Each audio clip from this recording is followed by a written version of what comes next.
People who don't know me, I used to have a career in business management. The early 90s, I decided to retrain in the youth and community work.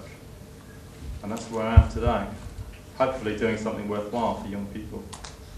And worrying, I have to admit, worrying where young people are going to be in the next 10 years, 15 years. That's why I'm in the JDA, to be quite honest, because Jersey was a damn good place when I grew up. And when I look at what's going on now, as I say, it makes me quite afraid. It makes me, if I can be blunt, bloody depressed. That's why I'm in the JDA.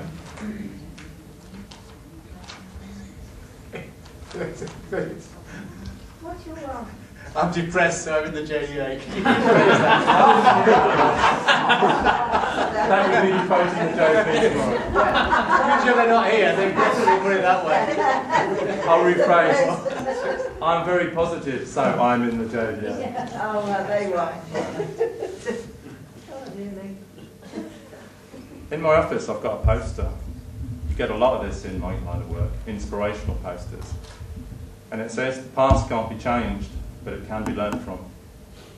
And that might be a cliche, but when I think about where the JDA is now, in 2007, I think we have learned the lessons from the past. Something I learned quickly when I retrained in youth work was you have to be a realist. You have to be prepared to look at yourself and where you are if you want to go forward.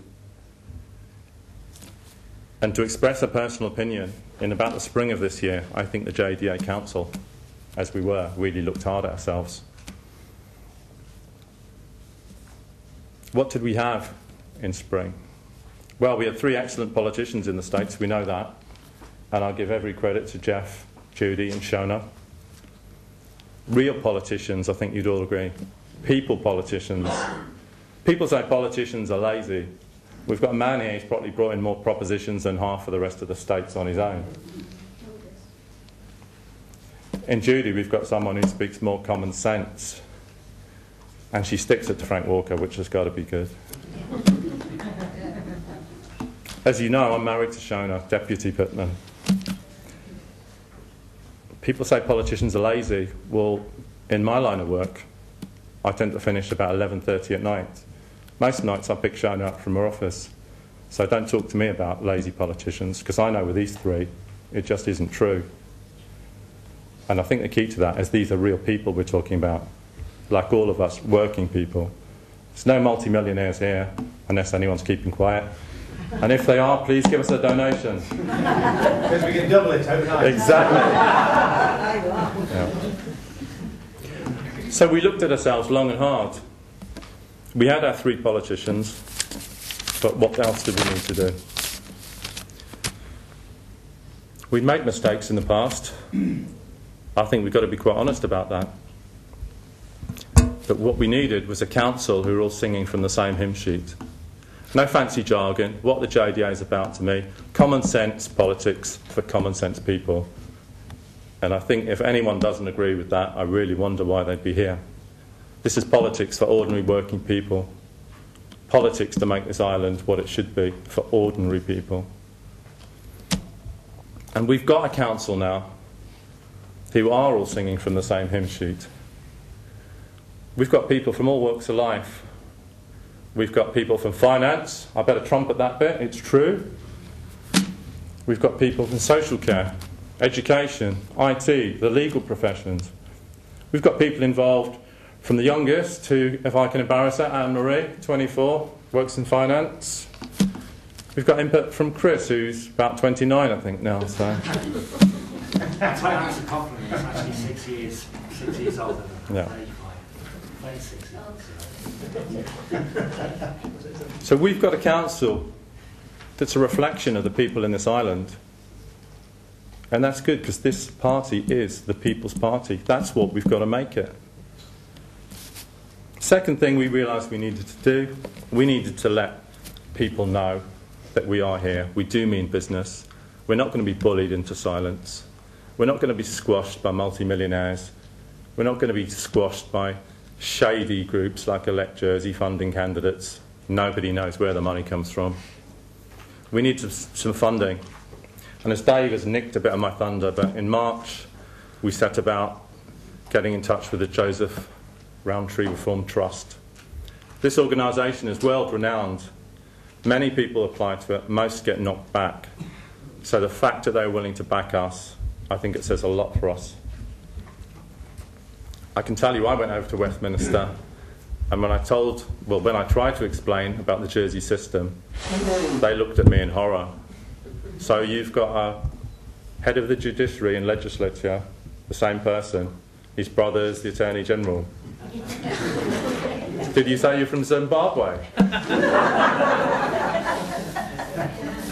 No, we're Jersey. We're there 3 days, to be honest, to explain the Jersey system. We could have been there 3 weeks. So the Rowntree has been really positive for us. I think we'd all be quite willing to acknowledge the media in Jersey is not really open to change, shall we say. We've used that money wisely, as David said. It's an expensive business. It's made a big difference. As you've probably seen, every month we've done an advertisement on an issue. We followed up, we've been in the town, if you've seen us. And that's helped stimulate interest. It's helped raise awareness. But it's expensive. It's not the way we want to go. But at least it's there now. It's a weapon in our armoury. If they ignore our press releases, which half the JDA press releases must be in cyberspace because we've never seen them, we send them out in good faith to the media. If they can, they ignore us. But that's not going to happen. It isn't happening so much now. And if we can keep building the way we are, we can progress. Election campaigns, as you probably watched last time, at least one senator must have spent £40,000. He claims he only spent 5, so to me he should be made Treasury Minister because he's got an excellent grasp of economics. But you need money in politics today, you really do. So give us what help you can. It's not just money either. Come the election, we're going to need people. People are willing to stuff envelopes, people willing to knock on doors, people to join the council, as I say. And hopefully somewhere out there there's more people willing to be candidates. Back to my poster. The past can't be changed, but it can be learnt from. The key bit to that is the future still in our hands, and it is. And do we carry on? Do we carry on? What have we got? A Treasury Minister, multi-millionaire, happy to ignore all the conflicting arguments, shaft the poor and the elderly with GST. Happy to turn middle earners into poor people. Yeah. What have we got? A housing minister who would have to prove 100% just to become incompetent. He used to take me to school, I don't care. What else have we got? A chief minister who watches his housing minister waste £1.5 million of our money. Not to mention the 12 million or so from LaCroix. Someone can correct me on that. What does the chief minister do? He does nothing. Of course, we've got to go on. I could carry on pouring this out all night. The JDA has to go on, and we need you to spread the word. We need you to join with us. We need your physical labour. We need your money. So keep the faith. Give us what support you can. Believe me, 2008 is looking more positive with every month. It really is.